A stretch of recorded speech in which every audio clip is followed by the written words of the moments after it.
믿음의 터를 확보하라는 제목으로 하나님 말씀 선포하도록 하겠습니다. 여러분, 우리 신앙생활을 할 때 지식이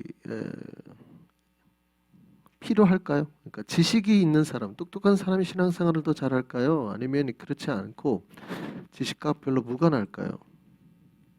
여러분 생각 어떡하세요? 신앙이라는 거는 지식이 있어야 똑똑해야 더 신앙생활을 잘한다. 지식이 없어야 오히려 약간 잘 몰라야 그냥 무식하게 더 열심히 신앙생활 잘할까요? 어느 쪽인 것 같으세요? 네? 지식이 없어야? 그렇군요. 지식이 있어야 한다는 쪽도 있고 지식이 없어야 된다는 쪽도 있습니다. 그런데 제가 이렇게 보면 지식이 있는 쪽이 신앙생활을 훨씬 잘합니다.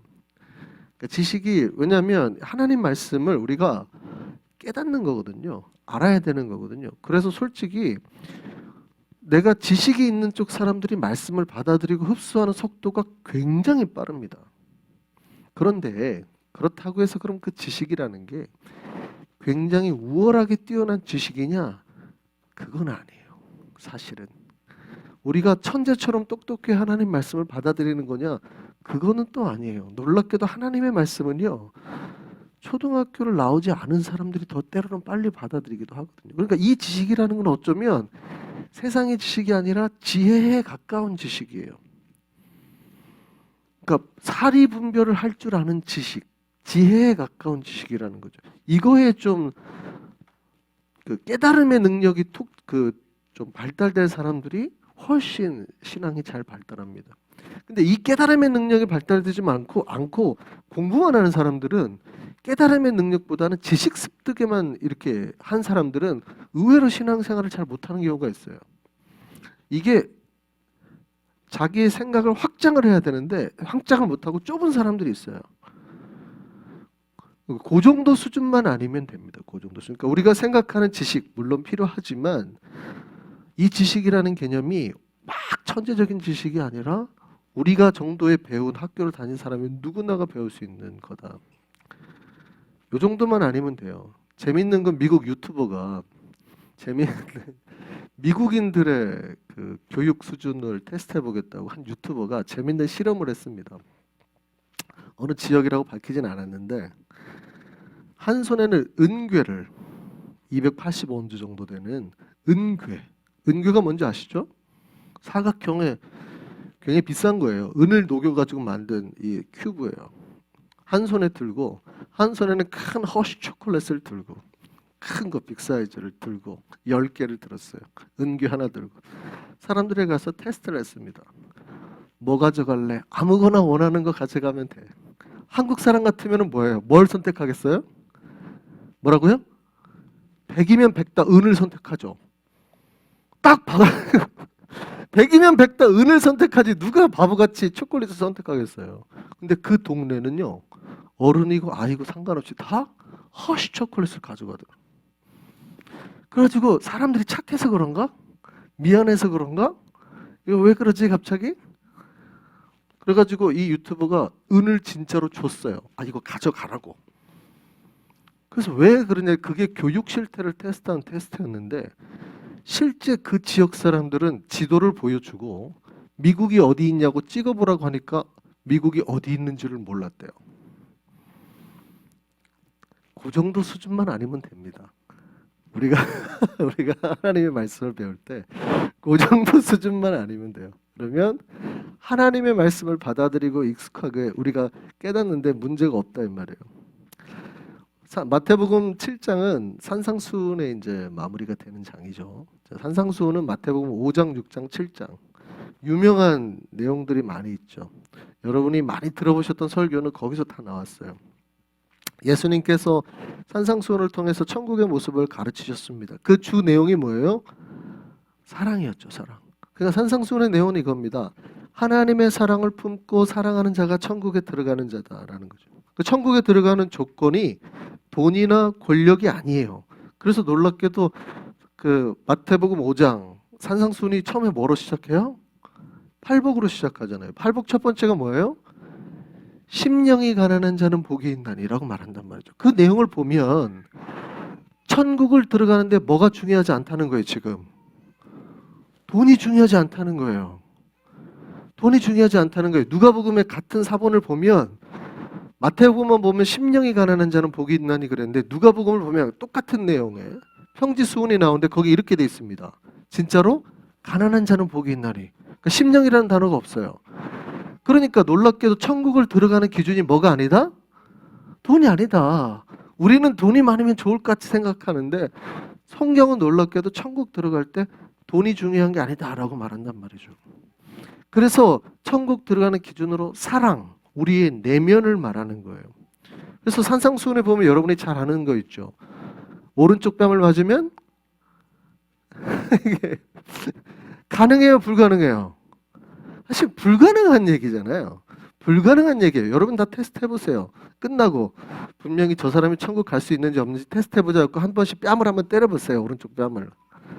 그러면 그 사람들이 다 이쪽 뺨도 때리세요 하고 돌려대겠어요? 아니면 이 집사가 미쳤나 하고 덤비겠어요? 네. 근데 그렇게 말씀하시는 이유가 뭐예요? 우리의 힘으로는 불가능하다는 거예요. 인간이 가진 생각과 힘으로는 불가능하다. 그래서 천국을 들어가는 기준이 뭐냐면 우리가 예수를 만나야 되고 성령님을 만나야 돼요. 하나님을 만나서 우리의 마음이 변화된 사람은 그 순간에도 나를 때린 사람을 용서하고 사랑하려고 한다는 거죠. 그러니까 천국 들어가는 기준이 인간이 아닌 거예요. 우리의 힘이 아닌 거예요. 더 놀라운 거는 오른쪽 뺨을 맞으려면 어떻게 해야 돼요? 유대인들이 제일 싫어하는 게 뭔지 아세요? 경멸, 자존심이 센 사람들인데 그러니까 오른쪽 뺨을 맞으려면 유대인들은 보통 오른손 기준으로 이야기를 하기 때문에 오른쪽 뺨을 맞으려면 어떻게 해야 돼요? 손등으로 때렸다는 얘기예요. 손등으로. 그러니까 굉장히 경멸했다는 겁니다. 가끔 보면 그 나치들이 이렇게 사람을 괴롭힐 때 장갑을 딱 벗잖아요. 그리고 때릴 때 어떻게 때려요? 뺨을 때릴 때 이렇게 안 때리죠. 이렇게 때린단 말이에요. 자, 왜 그래요? 굉장히 경멸하는 표현이에요. 손등으로 상대를 이렇게 오른쪽 뺨을 때리는 굉장히 경멸하는 거거든요. 근데 그때도 어떻게 하라는 거예요? 반대쪽 뺨을 돌려대라는 거예요. 이게 우리의 힘으로는 불가능하다는 거예요. 그러니까 이게 사실은 천국에 들어가는 기준을 말할 때 천국은 사실은 우리의 생각과 노력으로 들어가는 게 아니라 우리가 예수를 만나고 성령님의 은혜를 경험해야 들어갈 수 있다는 것을 말씀하시는 거예요. 이 산상수훈이 끝나는 마지막 장, 이게 7장인데 여기 이제 우리가 잘 아는 내용이 나오죠. 집을 짓는다는 비유가 두 개가 나옵니다. 집을 짓는데 어디다 집 짓지 말래요? 집을 지을 때는 모래 위에다 집 짓지 말고 어디에다 집을 지어라? 반석 위에다, 바위 위에다, 튼튼한 평평한 락 위에다가 집을 지어라라고 말하는 거예요. 근데 왜 갑자기 그 얘기를 하셨을까요?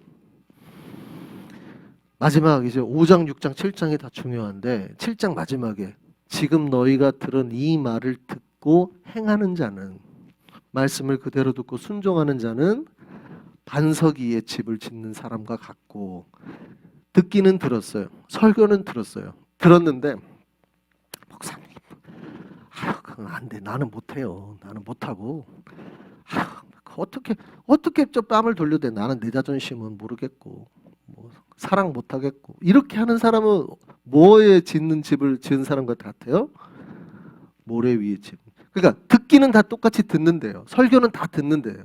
사람들이. 그러나 내가 어디다가요? 반석 위에다 집을 짓는 사람은 힘들어도 순종하는 사람은 반석 위에 집을 짓. 이 사람은 안 무너진대요. 안 무너져요. 그런데 듣긴 들었는데 목사님 나 그거 못해요 하는 사람은 어디에요? 지금은 괜찮아요. 건물도 올라가는 것 같은데 어려움이 나죠. 비가 오고 홍수가 나면 반석부터 무너져, 바닥부터 무너진다는.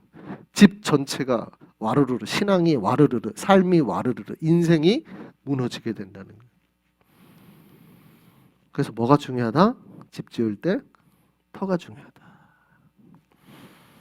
집을 멋지게 쌓아 올리는 것도 중요하지만 터를 잘 쌓아서 기초를 다져야 된다는 거죠.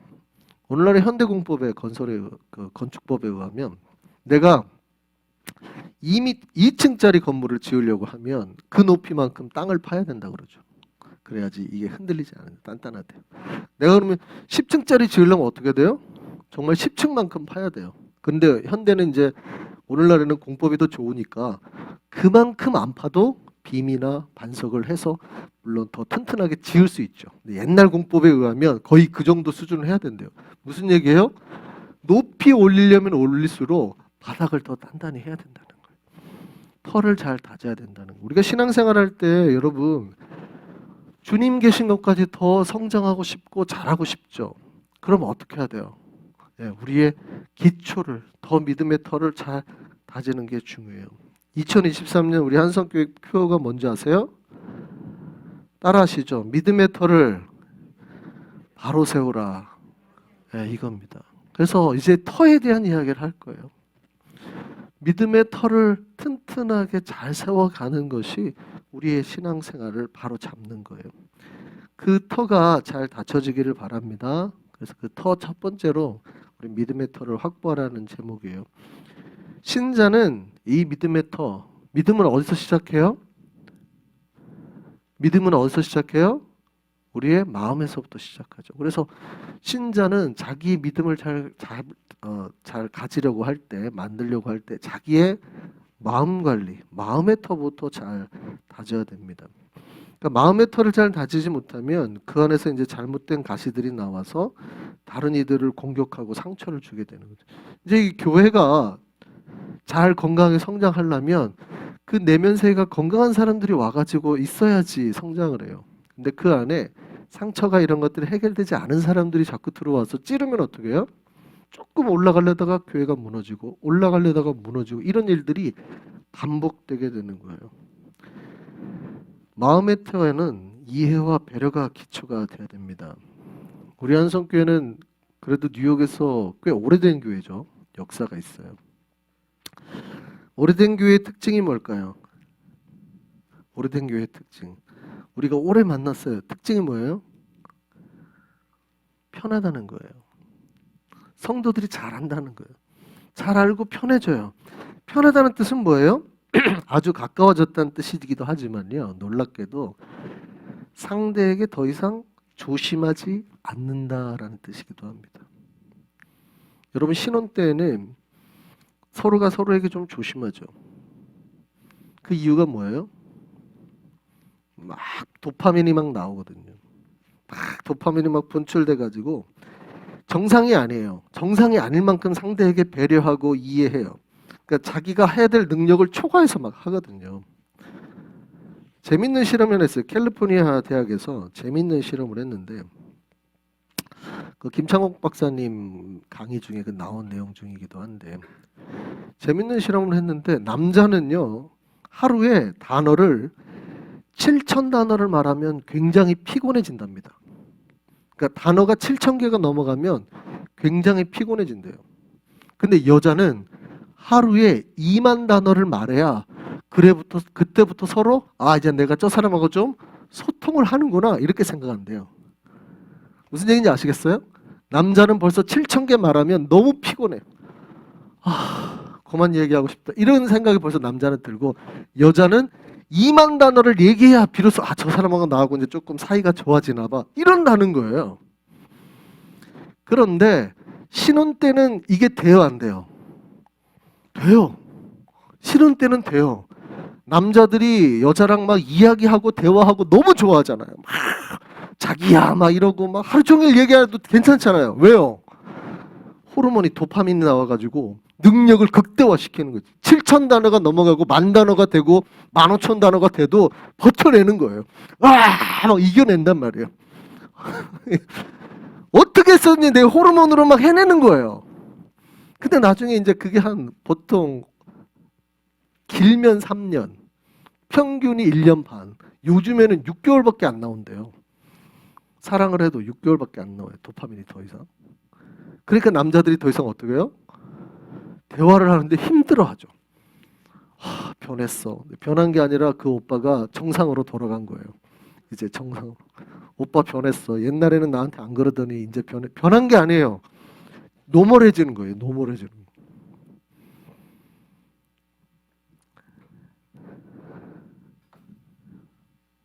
그러니까 이제 여자들은 남자들이 변했다고 생각하고 자기 앞에 와가지고 계속 2만 단어 이상을 말해주는 남자를 찾는 거죠. 근데 그런 남자들이 다 뭐예요? 네, 사모님 하는 남자들. 목적이 있으니까 하는 거예요.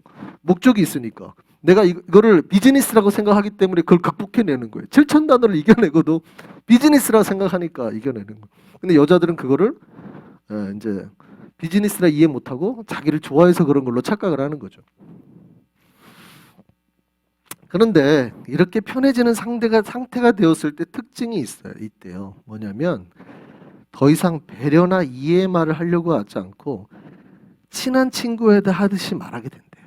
그러니까 약간 그때부터는 내가 저 사람한테 이제 배려해서 말하지 않고 친구한테 말하듯이 하게 되는 거야. 야, 자, 이거 해, 저거 해. 이렇게 되는 거죠. 이게 오래된 교회의 특징도 똑같아요. 친해지면 처음에는 배려를 해서 서로가 말을 조심해서 하고 돌려가면서 하고 내가 힘들어도 좀 더 해주기도 하고 이런 말도 하고 저런 말도 해서 함께 이렇게 배려와 이해의 말들을 많이 하는데 오래되면 어떻게 돼요? 더 이상 그런 게 없지요. 진짜 가족처럼 이야기하거나 단순하게 이야기하는 거예요.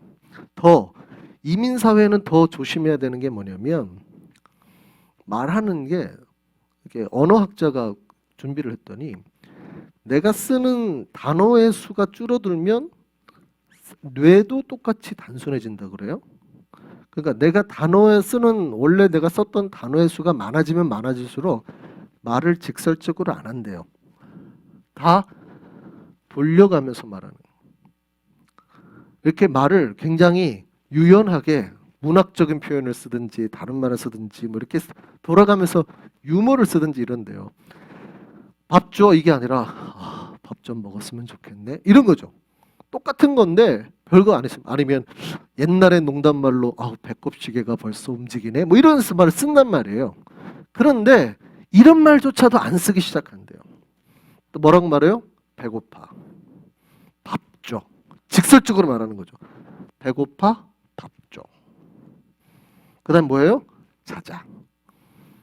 굉장히 단순해지는 거죠. 밥 먹었니? 굉장히 심플한 대화로만 간다는 거예요. 대화를 자체가 다른 똑같은 얘기를 해도 이렇게 돌려가면서 배려하면서 얘기하는 게 아니라 그러니까 상대가 옷을 못 입은 것 같으면 어떻게 해야 돼요? 오늘은 상당히 자유분방하는 스타일이 이렇게 말할 수도 있는데 오늘은 너 옷 완전히 거지 같다? 뭐 이렇게 대놓고 말하는 거예요. 집사님 오늘 옷이 상당히 안 좋은데? 뭐 이렇게. 이게 언어와 굉장한 관계가 있대요. 그러니까 우리가 미국에 와서 영어가 늘면 한국어를 잃어버린 만큼 단어가 늘어나니까 괜찮은데 그게 아니잖아요. 영어도 안 늘어. 근데 한국말도 오래 안 쓰니까 한국어도 줄어. 그러니까 뇌세포가 어떻게 돼요? 굉장히 심플해지니까 말을 직접적으로 한다는 거예요. 그러니까 어떻게 돼요? 네. 이제 갈등이 일어나는 거예요. 갈등이. 남자들이 힘들어하는 아내 사항에 대해서 얘기를 했대요. 그 김창욱 교수가 남자들 가서 이제 상담을 하는 거죠. 남자들이 어떤 아내가 제일 힘듭니까? 그랬더니 아내가 뭐 얼굴이 안 예뻐서 몸매가 안 예뻐서 그런 게 아니래요. 제일 힘든 아내는 말을 예쁘게 안 하는 아내라는 거예요. 대부분의 남자들이 아내한테 제일 기분 나쁘게 생각하는 게 말을 너무 기분 나쁘게 한다는 거예요. 아내가. 근데 그 말이 틀린 말이 아니래요. 맞는 말이래요. 근데 말을 굉장히 기쁘게 한대요. 기분 나쁘게 한대요. 그래서 김상욱 교수가 여자들이 있는데 아내들이 있는데 가서 강의할 때 그랬대요. 남자들이 아내가 이렇게 말을 기분 나쁘게 한다고 하는데 어떻게 생각하세요? 라고 했더니 여자들이 그랬대요. 나는 틀린 말은 안 해요. 나는 원래 성격이 그래. 나는 아닌 건 아니야. 틀리는 말은 안 해. 뭔가 이런 거 엄마가 하지 말랬지. 엄마 성격 몰라? 한 번 아닌 건 아니야. 이렇게 말을 한다는 거예요. 그게 무슨 얘기예요? 다 돌려가면서 배려하면서 쓰는 말들을 다 잊었고 이제는 어떻게 해요? 다 직설적으로 자기가 하고 싶은 말. 우리 한성교회가 2023년 믿음의 터를 잘 쌓을 때 먼저 우리의 마음의 배려와 이해를 먼저 회복하기를 소망합니다. 그래서 마음의 터가 먼저 넓어져야 돼요. 교회가 바르게 성장하고 건강하게 성장하려면 서로가 상처를 주는 것 없어야 돼요. 상처를 주는 거 없애려면 우선 마음속에 뭐를요? 배려를 품고. 배려를 품으면 벌써 나오는 말이 달라지죠. 직설적으로 하는 말도 다 이제 돌려가면서 조심스럽게 하게 된다는 거예요. 우리가 우리의 내면 먼저 주님의 은혜로 변화시키기를 소망합니다. 이런 말이 있죠. 같은 물을 마시는데 소가 마시면 우유가 되고 독사가 마시면 뭐가 되고 독이 되고. 그러니까 똑같은 물을 마시는데 내 내면에 따라서 내가 어떤 존재냐에 따라서 내가 소면은 다른 사람을 살릴 수 있는 우유를 내는 거고 내가 뱀이면 어떻게 해요? 내 입에서 독이 나오는 거예요. 우리의 내면이 주님의 은혜로 가득한 그런 마음의 터, 건강한 터로 만들 수 있는 우리가 되기를 소망합니다.